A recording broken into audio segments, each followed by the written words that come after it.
नमस्कार. मी डॉक्टर संगीता जाजू. आपल्या नवीन सुरू केलेल्या वुमन सिरीजमध्ये आपलं सहर्ष स्वागत आहे. तर मला पेशंट नेहमी माझ्या महिला पेशंट विचारतात, मॅडम एक्झॅक्टली पाळी जाण्याचं वय कुठलं, म्हणजे मेनोपॉज होण्याचं वय कुठलं? तर जनरली सर्वसाधारण आपल्या भारतीय स्त्रियांच्यामध्ये 47 ते 50च्या दरम्यान पाळी जाते.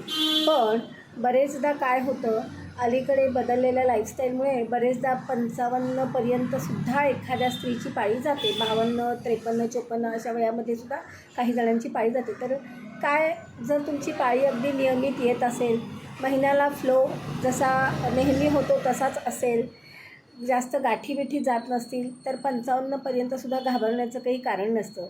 पण पाळी महिन्यातनं 2-2दा 3-3दा यायला लागली असेल, तुम्हाला मेनोरहॅजिया ज्याला अत्यार्तव किंवा अतिरक्तस्राव जर होत असेल, तर मात्र तुम्हाला नक्कीच तुमच्या डॉक्टरांना कन्सल्ट करावं लागेल की असं का घडत आहे आपल्या बाबतीत.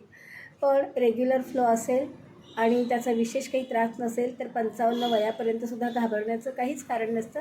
पण ॲव्हरेज वय हे 47 ते 50 एवढंच असतं. आणि काही जणांच्या बाबतीत थोडं एखाद्या पेशंटमध्ये हेरिडिटरीसुद्धा आईची जर 52-54च्या मध्ये गेली असतील, त्यांच्या बहिणींची, तर ते एखादं फॅक्टर आपण कन्सिडर करू शकतो. धन्यवाद.